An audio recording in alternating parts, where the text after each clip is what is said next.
الحمد لله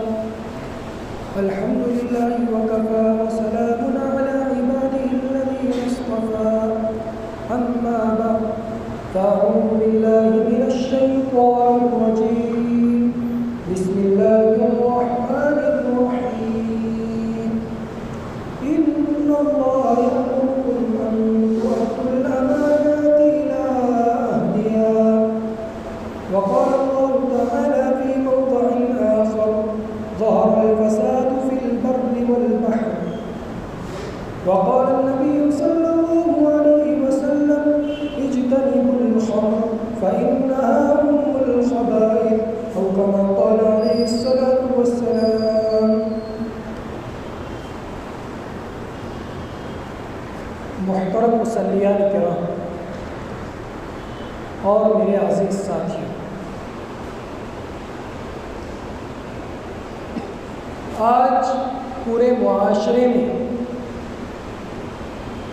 یا پوری دنیا میں دیکھا جائے تو امانتیں اٹھتی نظر آ رہی ہیں، امانتیں ختم ہو چکی ہیں۔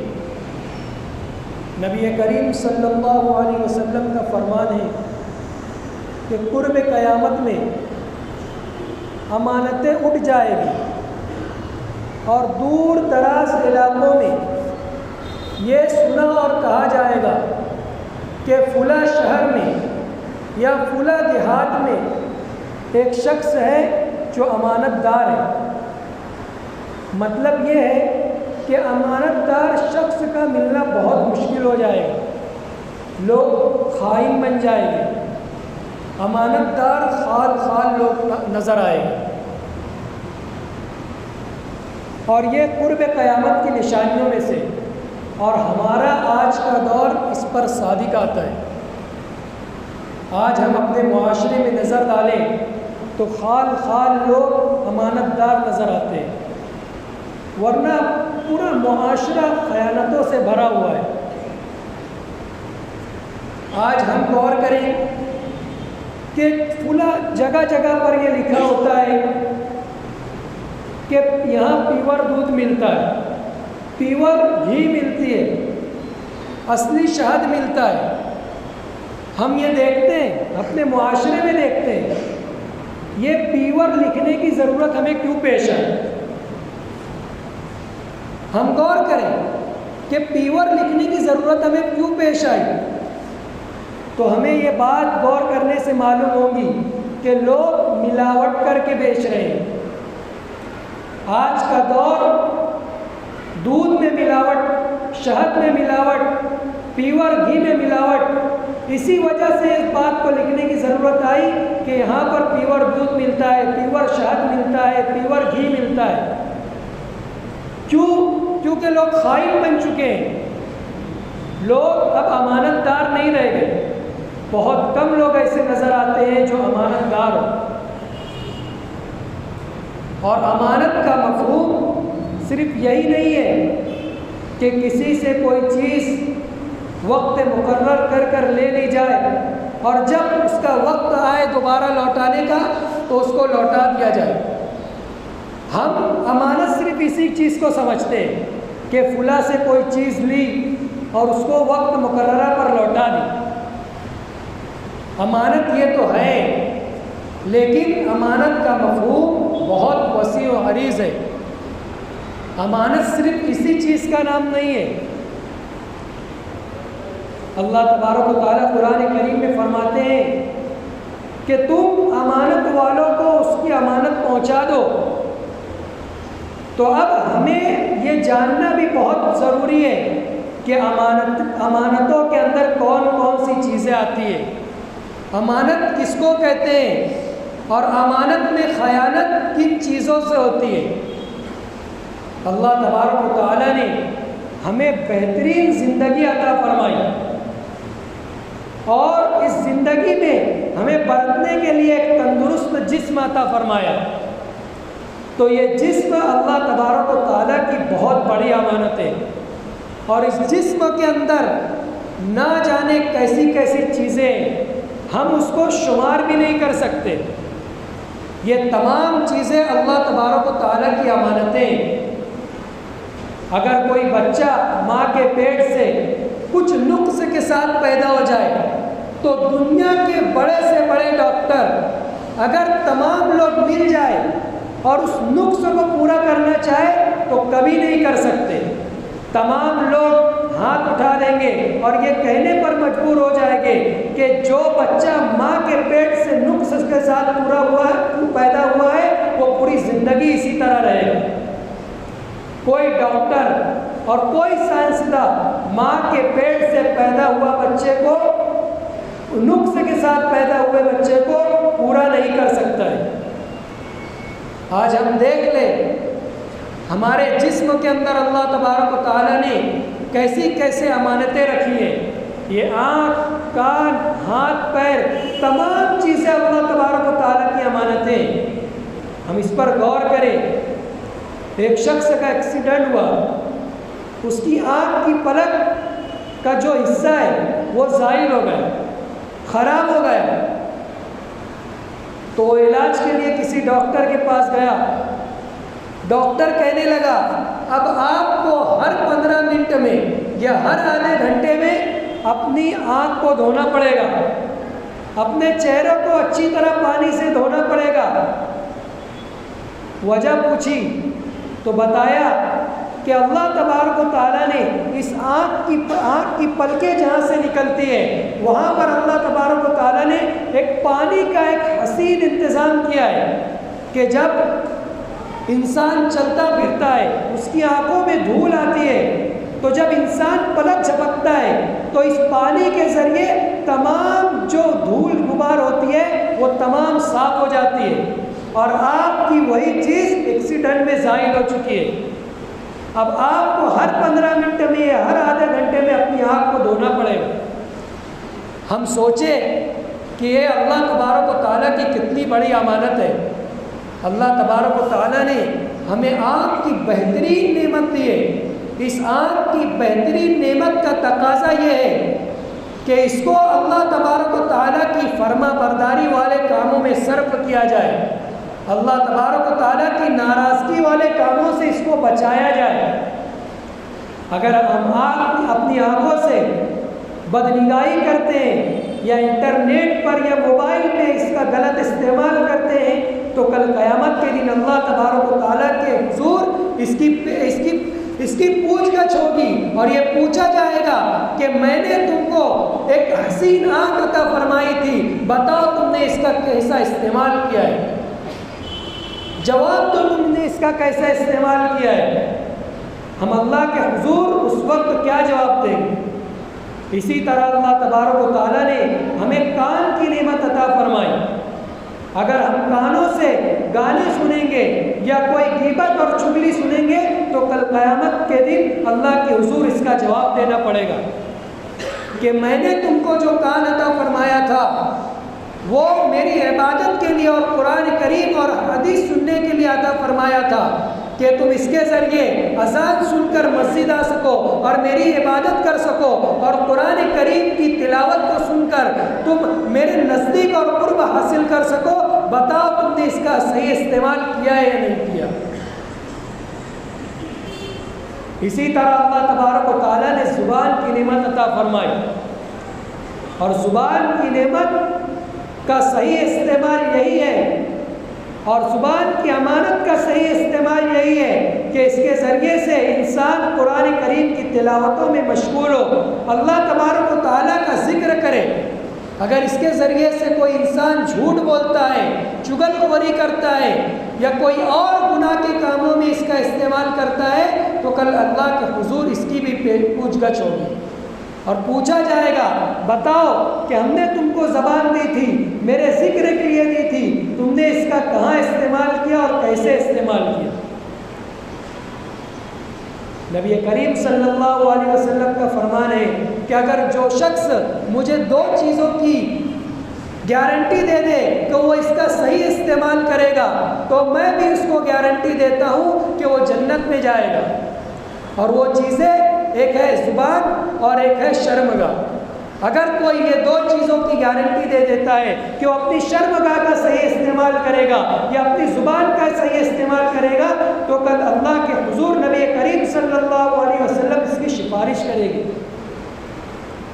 یہ زبان کے الفاظ کا جو زخم ہوتا ہے وہ تلوار سے بھی گہرا ہوتا ہے۔ تلوار کا زخم ایک دن بھر جاتا ہے، لیکن اس زبان کے ذریعے اگر کسی نے ایک مسلمان کا دل دکھایا ہو تو اس کا یہ دکھ دینا کسی مسلمان کو یہ بہت بڑی چیز ہے۔ کل جا کر تلوار کا زخم تو بھر سکتا ہے، لیکن یہ دکھ دیا ہوا الفاظ کبھی بھر نہیں سکتا۔ وہ معافی تلافی کر لے گا، لیکن کوئی زندگی میں ایسا موقع آئے گا کہ اس کو اپنا کہا یاد آ جائے گا کہ فلاں شخص نے مجھے اس وقت اتنے برے کلمات کہے تھے، آج اس کی وجہ سے مجھے واپس غمگین ہونا پڑا ہے۔ تو یہ زبان کا صحیح استعمال کرنا اللہ تبارک و تعالیٰ کے نزدیک بہت بڑی چیز ہے۔ اگر کوئی اپنی زبان کی گارنٹی دے دیتا ہے تو نبی کریم صلی اللہ علیہ وسلم اس کو اپنی سفارش کی گارنٹی دے رہے ہیں، بہت بڑی بات ہے۔ اسی طرح امانت کے مفہوم میں ایک چیز یہ بھی ہے کہ اگر کوئی کسی کے وہاں ملازمت کرتا ہے، کسی کے یہاں نوکری کرتا ہے، کسی کے یہاں کام کرتا ہے، تو اس کے وقت کی پابندی کرنا، وقت مقررہ پر پہنچ جانا، یہ بھی امانت کے مفہوم میں داخل ہے۔ اگر کوئی شخص، کسی مالک نے اپنے نوکر کا وقت مقرر کر دیا ہے کہ فلاں بجے آپ کو آنا ہے اور فلاں بجے آپ کو جانا ہے، اگر وہ نوکر اور یہ خادم اگر 5 منٹ بھی آگے پیچھے کرتا ہے تو کل قیامت کے دن اللہ کے حضور اس کی بھی پوچھ گچھ ہوگی کہ بتاؤ کہ تم نے اپنے مالک کا کہا مانا تھا یا نہیں مانا تھا۔ یہ وقت آپ کے مالک نے اپنی امانت سمجھ کر آپ کو دی تھی، کیا آپ نے اپنی امانت کو پورا کیا تھا یا نہیں کیا تھا؟ تو یہ وقت بھی اللہ تبارک و تعالیٰ کی بہت بڑی امانت ہے۔ اگر کوئی اس میں خیانت کرتا ہے تو کل اللہ کے حضور اس کی بھی پوچھ گچھ ہوگی۔ اسی طرح علماء کرام نے لکھا ہے کہ 5 چیزیں یہ شریعت کے تقاضوں میں سے، ایک ہے جان کی حفاظت، ایک ہے مال کی حفاظت، ایک ہے عزت کی حفاظت، ایک ہے دین کی حفاظت اور ایک ہے عقل کی حفاظت۔ یہ 5 چیزیں شریعت کے تقاضوں میں سے، اس میں سے ایک بہترین اور ایک انوکھی اور ایک اہم چیز ہے عقل کی حفاظت۔ اگر کوئی انسان اپنے عقل کی حفاظت کرتا ہے تو دین کے جتنے بھی شعبے ہیں وہ تمام شعبوں میں بآسانی چل سکتا ہے اور اس پر چل کر اللہ تبارک و تعالیٰ کی رضامندی حاصل کر سکتا ہے۔ اگر کوئی عقل کی نعمت کو غلط استعمال کرتا ہے تو اللہ تبارک و تعالیٰ کی ناراضگی والے کاموں میں شمار ہوگا اور وہ دین کے راستے سے ہٹ کر گمراہی والے راستے پر چلا جائے گا۔ تو یہ عقل اللہ تبارک و تعالیٰ کی بہت بڑی امانت ہے۔ اللہ تبارک و تعالیٰ نے ہمیں جو عقل دی ہے تو ہم سوچیں کہ عقل کے ذریعے سے اللہ تبارک و تعالیٰ نے عقل کے ذریعے سے ہمیں دین کا مکلف بنایا ہے، اپنی شریعت کا مکلف بنایا ہے۔ ہم دیکھیں کہ اللہ تبارک و تعالیٰ نے انسانوں کو جو عقل دی ہے اور جانوروں کو جو عقل دی ہے اس میں بہت بڑا فرق ہے۔ انسانوں کی عقل میں اللہ تبارک و تعالیٰ نے ارتقاء رکھا ہے، یعنی انسان روز بروز نئی نئی چیزیں ایجاد کر سکتا ہے، نئی نئی چیزیں وجود میں لا سکتا ہے۔ آج ہم دنیا میں جائزہ لیں، سائنسداں عجیب و غریب چیزیں بنا رہے ہیں، لوہے کو ہوا میں اڑا دیا ہے۔ یہی چیز کوئی جانور نہیں کر سکتا، انسان کے علاوہ کوئی دوسرے جاندار یہ چیز نہیں کر سکتے۔ تو اللہ تبارک و تعالیٰ نے انسان کو جو عقل دیا ہے وہ عقل سلیم دی ہے، اور دیگر جتنے جاندار ہیں اللہ تبارک و تعالیٰ نے جو ان کو عقل دی ہے وہ عقل سلیم نہیں ہے۔ بھوک لگے گی وہ اپنا کھانے تلاش کرنے کے لیے نکل جائے گے، پیاس لگے گی پانی تلاش کرنے کے لیے نکل جائے گے، اگر کوئی ان پر حملہ آور ہوگا وہ اپنا اپنے بچاؤ کریں گے۔ اللہ تبارک و تعالیٰ نے صرف ان کو اتنی ہی عقل دی ہے، لیکن کوئی چیز وہ دنیا میں نئی ایجاد نہیں کر سکتے۔ اور اللہ تبارک و تعالیٰ نے انسان کو جو عقل دی ہے وہ عقل سلیم عطا کی ہے، اور انسان کی عقل میں ارتقا رکھا ہے۔ اسی وجہ سے اللہ تبارک و تعالیٰ نے انسان کو مکلف بنایا، فرمایا لا یکلف اللہ نفسا الا وسعہا، کہ ہم نے نفس کو اس کے بقدر، یعنی کہ اس کی طاقت کے بقدر ہی مکلف بنایا ہے۔ اگر کوئی شخص یہ سوچے کہ اللہ تبارک و تعالیٰ نے انسان اور جنات کو صرف اپنی عبادت کے لیے پیدا فرمایا، جیسا کہ فرمایا قرآن کریم میں وَمَا خَلَقْتُ الْجِنَّ وَالْإِنسَ إِلَّا لِيَعْبُدُونَ، کہ ہم نے انسانوں اور جناتوں کو محض اپنی عبادت کے لیے پیدا فرمایا ہے۔ اگر کوئی یہ شخص یہ آیت پڑھے اور اس کے ترجمے میں غور کرے تو انسان یہ سوچے گا کہ اللہ تبارک و تعالیٰ نے انسان اور جنات کو محض اپنی عبادت کے لیے پیدا فرمایا ہے، تو کیا انسان اور جنات کیا صرف اللہ تبارک و تعالیٰ کی عبادت میں لگا رہے؟ کیا وہ اپنا پیٹ پوجا کے لیے کوئی دوسرا سامان اور کوئی دوسرا راستہ اختیار نہ کرے؟ انسان یہ سوچنے پر مجبور ہوتا ہے، لیکن اللہ تبارک و تعالیٰ نے دوسری جگہ اس کی بھی رہنمائی فرمائی، فرمایا فانتشروا فی الارض اذا قضیت الصلاۃ فانتشروا فی الارض، جب تم اپنی عبادتوں کو پورا کر لو، جب تم اپنی نمازوں کو پورا کر لو، فانتشروا فی الارض، تم زمین میں پھیل جاؤ، وابتغوا من رزق اللہ، اور تم اللہ کے رزق کو تلاش کرو۔ جہاں اللہ تبارک و تعالیٰ نے اپنی عبادت کا حکم دیا، وہاں اللہ تبارک و تعالیٰ نے زندگی کیسے گزارنا ہے اور زندگی کیسے گزارنی ہے اس کے تمام طریقے بھی بتلائے۔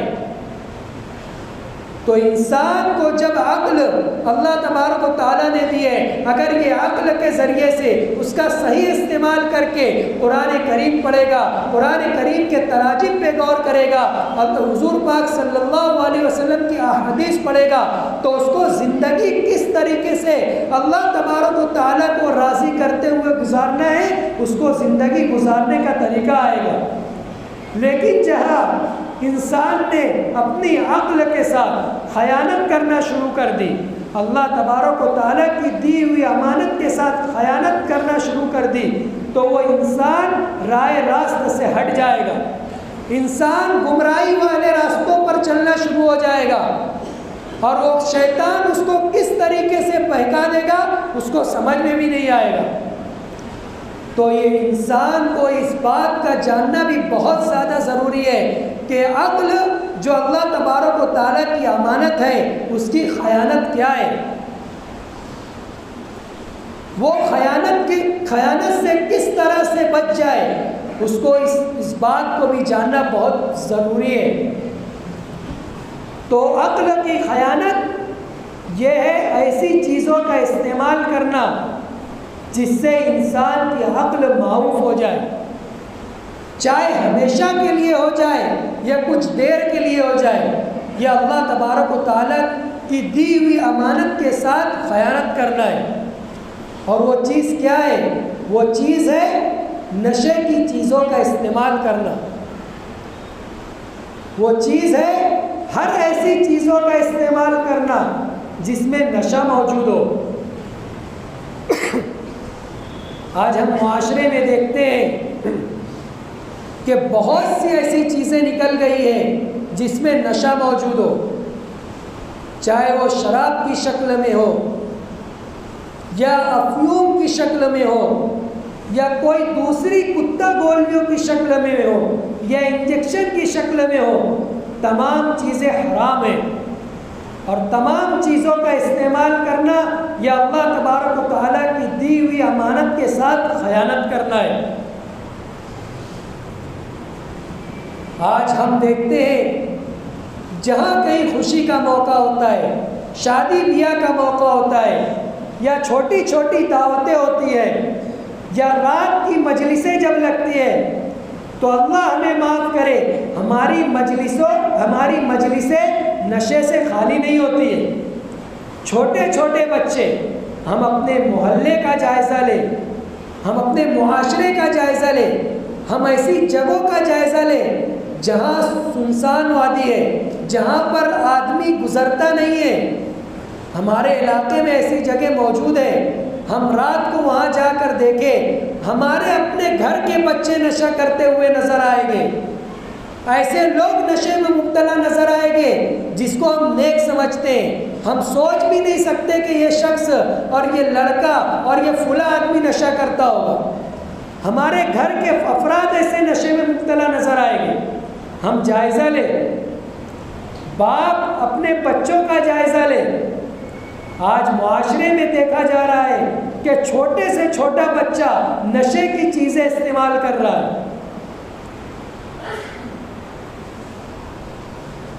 کل قیامت کے دن نبی کریم صلی اللہ علیہ وسلم، ہم یہ بات کو سوچیں، اگر نبی کریم صلی اللہ علیہ وسلم نے ہم سے یہ سوال کر لیا کہ طائف کی وادیوں میں جا کر میں نے اپنا لہو بہا کر دین کی نفیس تعلیمات تم کو پہنچائی تھی، اور ابو جہل کی نہ جانے کیسی کیسی گندی گالیاں سنی تھی، مشرکین مکہ کے کیسے کیسے پتھر کھائے تھے، اور عرفات کے میدان میں 5 گھنٹہ لگاتار کڑی دھوپ میں کھڑے ہو کر میری امت کے لیے میں نے دعا کی تھی کہ اللہ میری امت کو بخش دے دینا، میری امت کو معاف کر دینا، میری امت کو صحیح راستے پر چلانا، کل قیامت کے دن میری امت کے سوالات میں آسانی پیدا کر دینا اور ان کی بخشش کر دینا۔ کیا نبی کریم صلی اللہ علیہ وسلم نے ہم سے یہ تمام چیزیں پوچھ لی کہ میں نے اتنی تکلیفیں اٹھا کر دین کی نفیس تعلیمات تم تک پہنچائی تھی، کیا اسی دن کے لیے پہنچائی تھی؟ کیا تم میری اللہ تبارک و تعالیٰ کی دی ہوئی امانتوں کے ساتھ خیانت کرنے لگو؟ میری بات کو تم ٹھکرانے لگو؟ نبی کریم صلی اللہ علیہ وسلم کا فرمان ہے اجتنبوا الخمر فإنها أم الخبائث، کہ شراب ہر برائیوں کی جڑ ہے۔ ایک جرمنی ڈاکٹر کا قول ہے کہ اگر اس دنیا کے اندر سے مجھے اس بات کی گارنٹی دے دی جائے کہ دنیا تمام شراب اڈوں کو بند کر دے، تمام شراب کے اڈوں کو بند کر دے، تو میں اس بات کی گارنٹی دیتا ہوں کہ اس دنیا کے اندر سے آدھے ہاسپٹلوں کا خاتمہ ہو جائے، آدھے ہاسپٹلوں اور آدھے جیل خانوں کا خاتمہ ہو جائے۔ کیوں؟ کیونکہ شراب جب انسان پیتا ہے یا تو وہ نشے میں مبتلا ہو کر اپنی جسمانی بیماریوں میں مبتلا ہو کر اسے ہاسپٹل جانا پڑتا ہے، یا اس کی عقل معاف جب ہو جاتی ہے تو وہ کوئی جرم کر بیٹھتا ہے اور اس جرم کی پاداش میں اسے جیل خانے میں جانا پڑتا ہے۔ یہ آج کل کے جرمنی ڈاکٹروں کا قول ہے، اور آج سے 1450 سال پہلے ہمارے اور آپ کے آقا نبی کریم صلی اللہ علیہ وسلم نے فرمایا اجتنبوا الخمر فإنها أم الخبائث، کہ تم شراب سے بچو، شراب ہر برائیوں کی جڑ ہے۔ ہم آج کل کے لوگوں کی باتیں تو مانتے ہیں، لیکن نبی کریم صلی اللہ علیہ وسلم کی باتوں کو ہم مانتے نہیں ہیں۔ نبی کریم صلی اللہ علیہ وسلم کے فرامین کو ہم بھول بیٹھے ہیں۔ ہمارا آپ غور کریں، ربیع الاول کا موقع ہے، ہم نے اپنے معاشرے میں دیکھا ہوگا 12 ربیع الاول کے موقع پر نہ جانے کیسے کیسے لوگ اٹھ کھڑے ہوتے ہیں اور عاشق رسول کا دعویٰ کرتے ہیں کہ ہم عاشق رسول ہیں۔ عاشق رسول کے نام پر بڑے بڑے جلوس نکالے جاتے ہیں، شربت پلائے جا رہے ہیں، لیکن اسی ظہر کی نماز کے وقت جب جلوس نکلتا ہے اور کوئی شخص، ہم سوشل میڈیا پر ایک تصویر وائرل ہوئی تھی عید میلاد النبی کے دن کی، 12 ربیع الاول کے دن کی ظہر کے وقت کی ایک تصویر وائرل ہوئی تھی کہ کوئی شخص ظہر کی نماز میں مسجد میں آتا ہے، صرف 8 نمازی موجود ہے، اور وہی شخص جب اپنا کیمرہ باہر لے جاتا ہے تو سینکڑوں کا مجمع لگا ہوا ہے، اور جو یہ کہہ رہا ہے کہ ہم عاشق رسول ہیں، اور وہی نبی ہمیں کیا کہہ رہے ہیں کہ قرۃ عینی فی الصلاۃ، نماز میں میری آنکھوں کی ٹھنڈک ہے۔ ایک طرف تو ہم جلوس میں شریک ہو کر نعرے لگا رہے ہیں کہ ہم عاشق رسول ہیں، اور وہی نبی کہہ رہا ہے کہ نماز میں میری آنکھوں کی ٹھنڈک ہے، اور ہماری مسجدیں خالی پڑی ہوئی ہے؟ کیا ہم عاشق رسول ہیں؟ اگر ہم عاشق رسول ہیں تو بتاؤ ہم نے اس 12 ربیع الاول کے موقع پر کیا ارادہ کیا ہے کہ کتنی حدیث پر ہم عمل کریں گے، کتنے قرآن کریم پر ہم عمل کرنے والے بن جائیں گے؟ ہمیں بتاؤ کہ اس 12 ربیع الاول کے موقع پر کیا ہم نے یہ سوچا ہے کہ ہم نماز کی پابندی کرنے والے بن جائیں گے؟ نبی کریم صلی اللہ علیہ وسلم کی سنتوں کو ہم اپنے چہرے پر سجائیں گے؟ کہ ہم نے یہ سوچا ہے، ہم نے یہ ارادہ بھی کیا ہے؟ اللہ ہمیں معاف فرمائے، ہم جتنے اپنے دعوے میں نعروں میں ہیں اتنے ہم اپنے کردار سے خالی ہیں۔